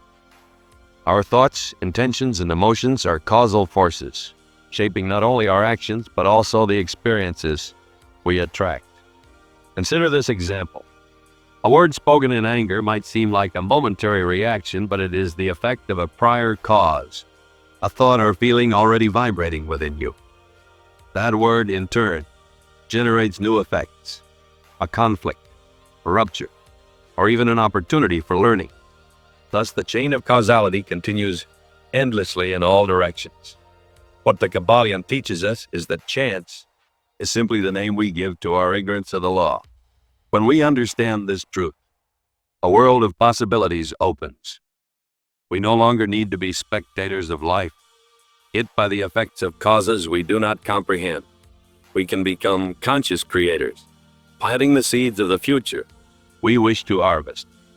This is the promise of the law of cause and effect, the freedom to transcend the role of victim and assume the role of master. Imagine rolling a die. When it lands on the table and shows a number, it might seem like it happened by chance, as if it were pure luck. But in truth, that's not how things work. Everything in the world happens for a reason. Think of the die. The number that appears depends on various factors: how you held the die, how much force you used to throw it, how it spun through the air, and even the surface it landed on.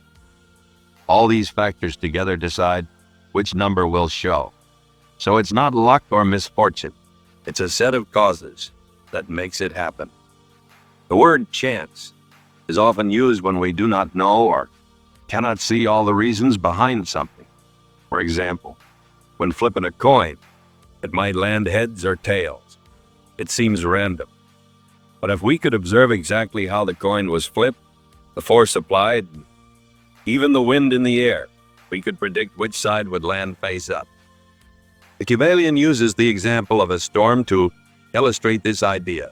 For many, a sudden storm might seem fortuitous or random. However, the storm's formation follows precise meteorological laws. Conditions of pressure, temperature, humidity, and other factors align specifically to produce it. With knowledge of all these conditions, the storm could be predicted with accuracy. Thus, what seemed like chance is nothing more than a natural event guided by precise causes. The same applies to human life. Many consider success or failure to be matters of luck. However, every event in our lives is the effect of a cause, be it an action, a thought, or even a choice made long ago. Everything we do generates results, even if we cannot immediately see the consequences. Trying to understand the law of cause and effect solely through the movements of the physical plane is like looking at the tip of an iceberg and believing it to be the entire structure. It's a limited perspective. Hermeticism transcends this view, revealing that causality operates simultaneously across multiple planes: mental, astral, and physical. To grasp the depth of this law, we must explore its manifestations in all these dimensions.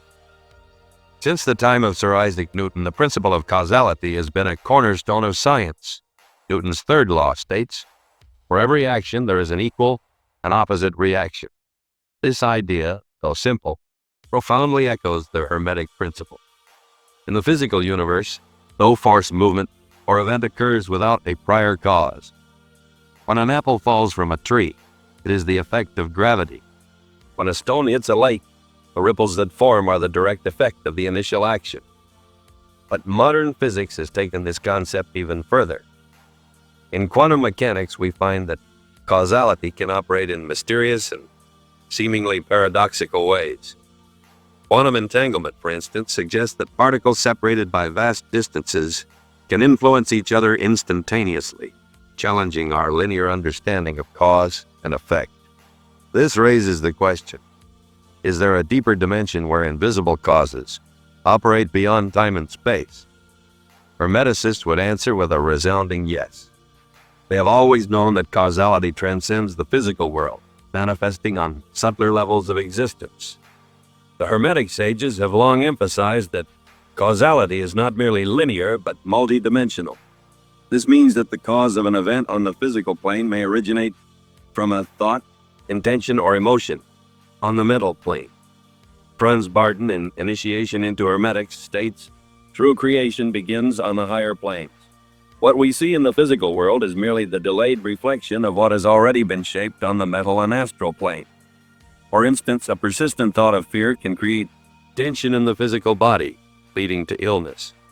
Conversely, thoughts of love and gratitude can foster states of well-being and health."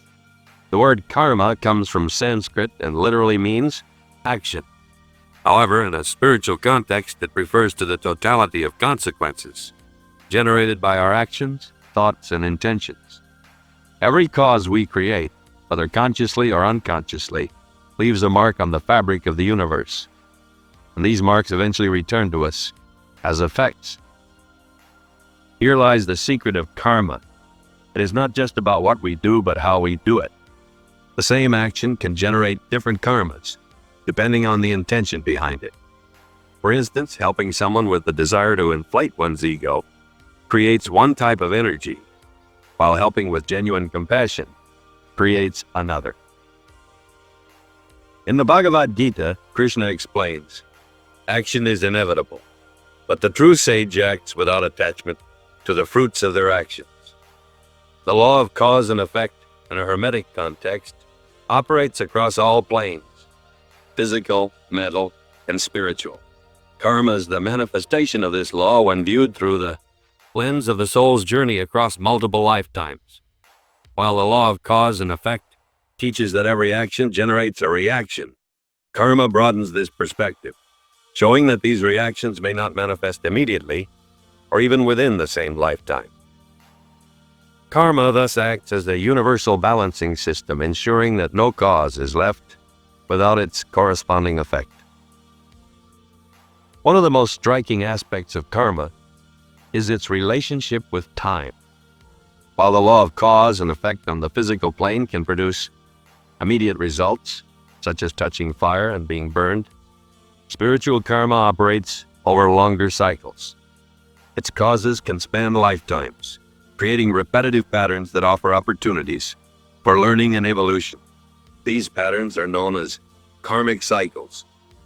For example, someone who abuses power in one life may reincarnate in circumstances where they experience powerlessness, allowing them to learn the lesson of empathy and balance.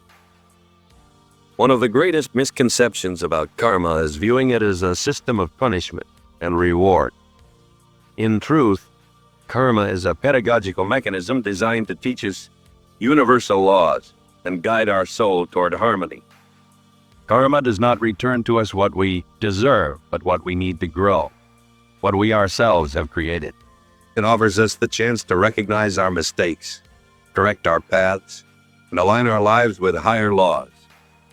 The law of cause and effect and karma do not exist to imprison us, but to liberate us.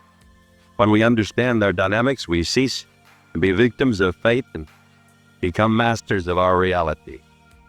As Eliphas Levi once said, "He who knows the law does not complain of it. Instead, he uses it for his purpose." We live in a world where many feel at the mercy of circumstances. Most people believe they are victims of external forces, fate, luck, or misfortune. This perception creates a sense of powerlessness, an invisible prison where responsibility for one's destiny is handed over to something or someone outside oneself. But the law of cause and effect offers extraordinary liberation. It reveals that we are the creators, consciously or not, of everything we experience. The first step toward mastery is to take full responsibility for your life. This does not mean blaming yourself for the past, but understanding that in some way, you were the cause of everything you experienced, whether through thoughts, actions, or omissions. Everything in the universe operates according to the law. When we stop blaming the world and start looking within, we free ourselves from the role of the victim. We become aware that every choice, thought, and action has an impact on the world around us, on what we receive in return. The true master is one who not only reacts to circumstances, but consciously creates new conditions.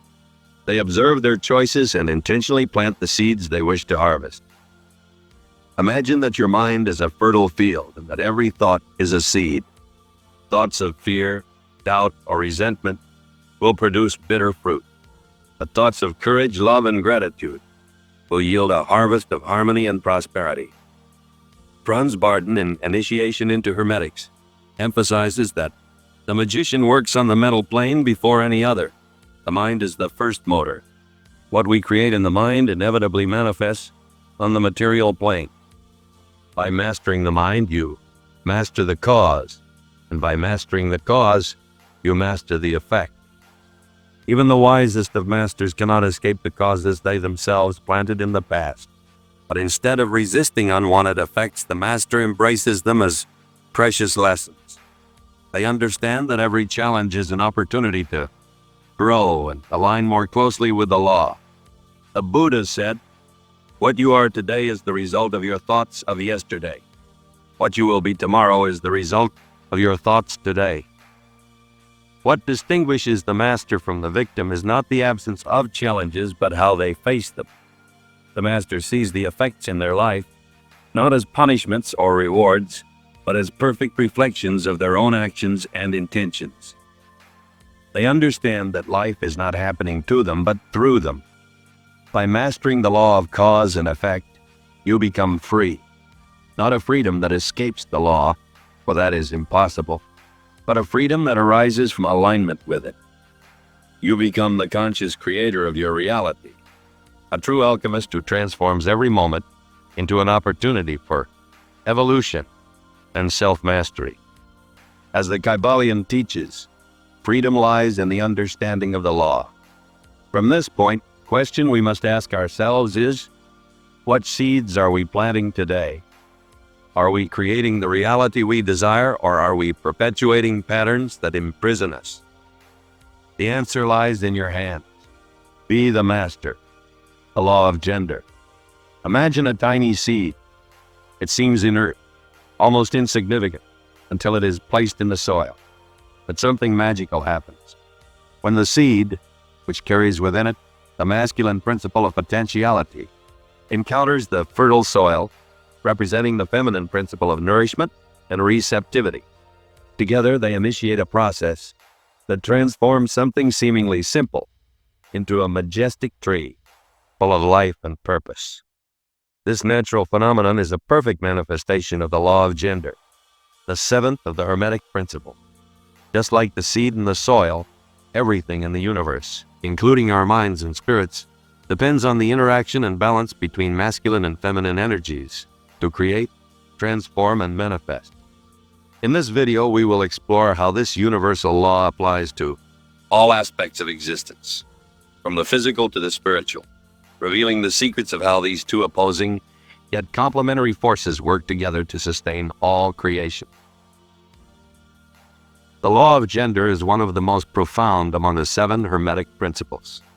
It transcends the common notion of masculine and feminine, connecting to a universal dynamic of polarities that permeates all creation.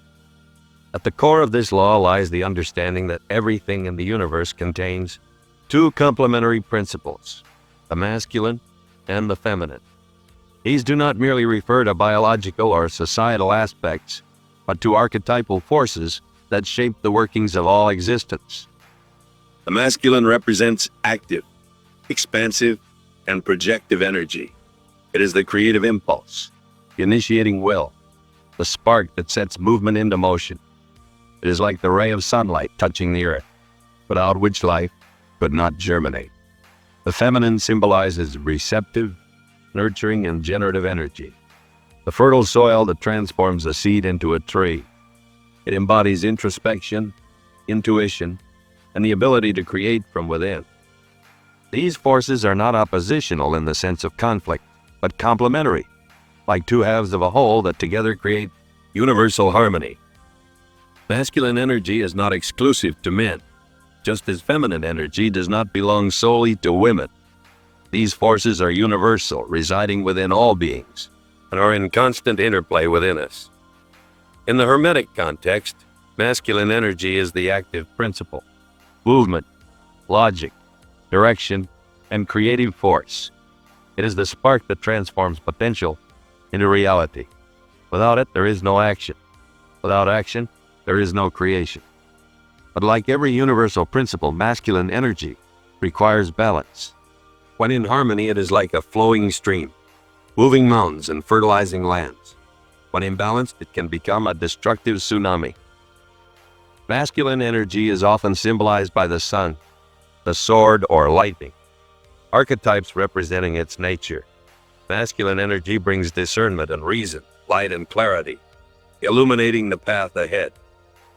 It provides the drive to overcome obstacles and face challenges with strength and courage, like an arrow aimed at its target.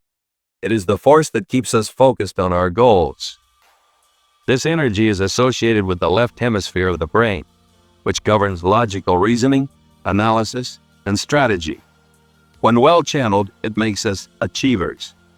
In Carl Jung's analytical psychology, masculine energy appears in archetypes such as the warrior with his courage and discipline.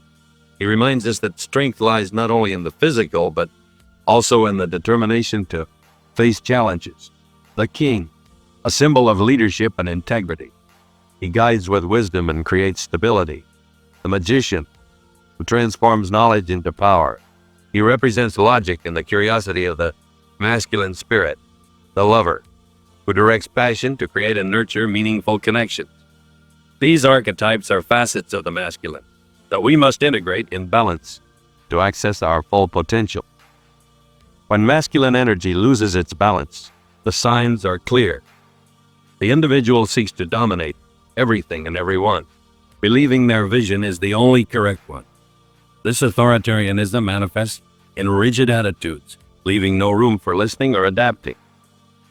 The desire to compete becomes an addiction. Everything turns into a battle to prove superiority, even when unnecessary.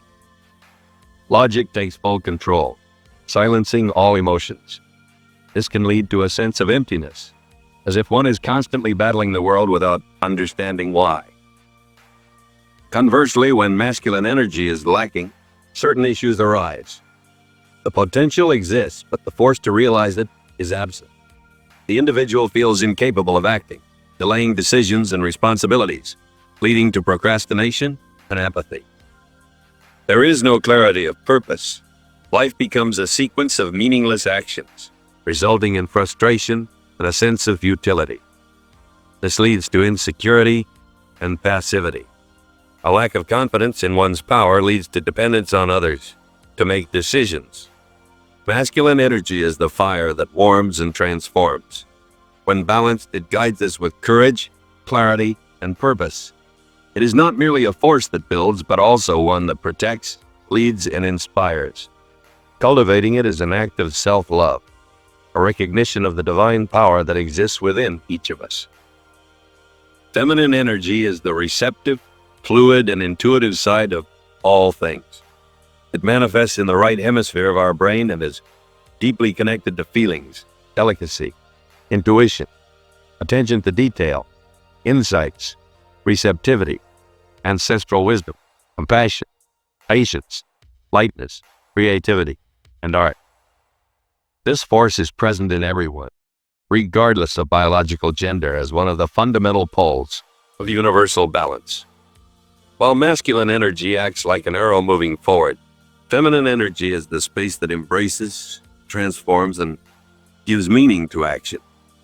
In Hermeticism, feminine energy is the passive principle, but not in the sense of inertia. Passivity here means receptivity, the ability to absorb, nurture, and transform. It is the mystery, the intuition that connects us to the invisible, the force that helps us create bonds and feel the flow of life in its fullness. This energy is manifested in moments of pause, inner listening, and compassion.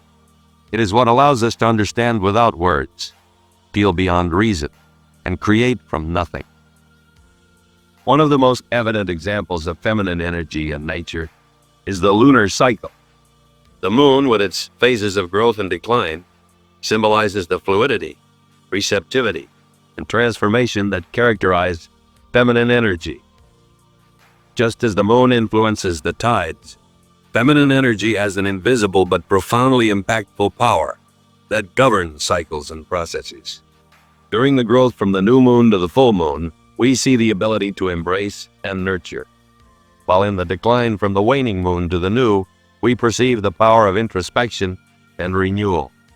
This cycle reflects the very essence of the feminine: to create, transform, and rest in perfect harmony with a natural rhythm.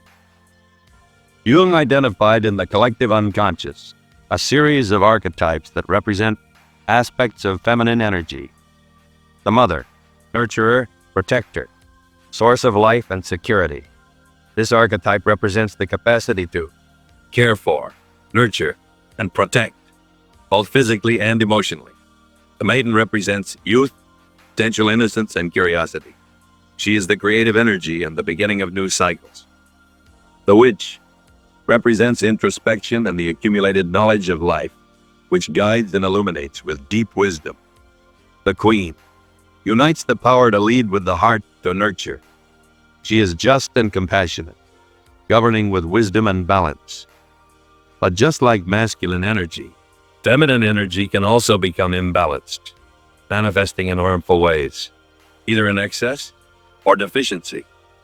When feminine energy is in excess, we lose our center and become dominated by emotions, lacking the structure needed to handle challenges.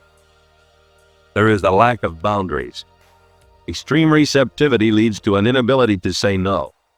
The person feels trapped by circumstances, unable to take control. When feminine energy is deficient, we lose connection with our creative and nurturing essence, leading to a disconnection from intuition. A person becomes rigid, distancing themselves from the natural flow of life. Without feminine energy, empathy fades, and the person may become distant and cold. When feminine energy is balanced, the benefits become evident. In various aspects of life, there is greater empathy, the ability to listen and understand others. There is a reconnection with intuition. The power of feminine energy lies in its ability to generate life, deeply connect with others, and create from nothing. When balanced, it is a source of wisdom, creativity, and inner peace, allowing for the flow of life and the ability to adapt to challenges with serenity, strength. Its true power lies in its softness and its ability to perceive and transform the world from within. The law of gender transcends humanity, permeates the entire universe, from the vast cosmic expanses to microscopic processes. It is the force governing creation and motion. To understand this law in its entirety, we must observe its manifestations in different areas of existence, where the masculine, active, and feminine, receptive principles collaborate to create, transform, and sustain. The law of gender is not confined to the visible world or the physical plane. According to Kybalion, it is a force that traverses all levels of existence, manifesting uniquely and complementarily across the three great planes: the physical, mental, and spiritual. Each plane reflects this dance between the masculine and feminine principles, demonstrating how the universe is governed by the harmony of polarities. In the plant kingdom, the interaction between masculine and feminine energies is essential for the perpetuation of life. Pollen, masculine, is carried by the wind or insects to the ovary of flowers, feminine, where fertilization occurs, resulting in fruits and seeds. Many animals exhibit mating rituals that reflect this dance of polarities. The male courts, masculine action, and the female chooses and nurtures, feminine receptivity, ensuring the continuation of the species. In the grand theater of existence, the relationship between the masculine and feminine principles is like a cosmic dance where each plays an indispensable role in creation. The masculine principle bears the responsibility of directing energy, acting as the initial force that awakens and activates the creative potential of the feminine principle. However, it is the feminine, in its essence, that performs the act of creation itself. This dynamic manifests across all planes of existence, whether in the physical, mental, or spiritual realms. The feminine is the matrix that transforms impulse into form, giving life to what was once only a possibility. And yet, either can act alone. The masculine, no matter how powerful, is incapable of producing results without the receptive feminine. And the feminine, no matter how fertile, lacks the creative impulse provided by the masculine. This union is reflected in the very structure of life. In many forms of existence, both principles are integrated into a single being, coexisting as inseparable parts of a whole. This is why, in all aspects of the organic world, we find the masculine within the feminine and the feminine within the masculine, like yin and yang dancing in eternal harmony. Within every human being there is a sun and a moon, a king and a queen. When both dance in harmony, the soul blossoms. The balance between masculine and feminine energies within us is the secret to achieving harmony, creating a powerful magnetic field, capable of attracting anything we desire into our lives. The ancient alchemists called this union the alchemical marriage, symbolizing the fusion of the active masculine and receptive feminine principles to create a whole, an awakened being. This internal marriage is the key to transforming the ordinary self into an enlightened and fulfilled version of oneself. The alchemical marriage is not merely a metaphor, but a spiritual and psychological practice that refers to the process of integrating internal opposites. Masculine energy represents logic, action, and focus, while feminine energy symbolizes intuition, receptivity, and creativity. Together they form the perfect unity, like the yin and yang in Taoism, where each force contains a bit of the other. Before achieving balance, it is essential to recognize which of these two energies do you perceive most strongly in your life. This reveals which internal energy is currently dominant. Now let us explore some simple practices to help balance these energies within you. 1. Dance and body movement. Dance is both a symbolic and physical practice that balances both energies. Dance freely, letting your body flow to the rhythm of the music, feminine. Then incorporate deliberate and rhythmic movements, masculine. 2. Cultivate intuition and action. Integrate moments of introspection with concrete actions. Dedicate time to listen to your intuition, feminine. Before acting, but plan your steps clearly, masculine. 3. Work with internal archetypes in the unconscious The masculine and feminine principles can be seen as archetypes such as the king and queen or the warrior and the sage. Ask yourself, which internal archetype needs to be strengthened? The integration of these energies is not just a spiritual practice, but something that can be applied to your routine. Here's how to bring balance to different areas of life. At work, use your masculine energy to organize tasks and achieve goals, but trust your feminine energy to find creative and intuitive solutions. In relationships, allow the masculine to lead with courage and protection, while the feminine nurtures, understands, listens, and embraces. In spirituality, seek the divine with discipline and devotion, masculine, but also with surrender and trust, feminine. In esoteric traditions, the alchemical marriage is often represented by the union of archetypes, such as the marriage between the king and queen in medieval alchemy.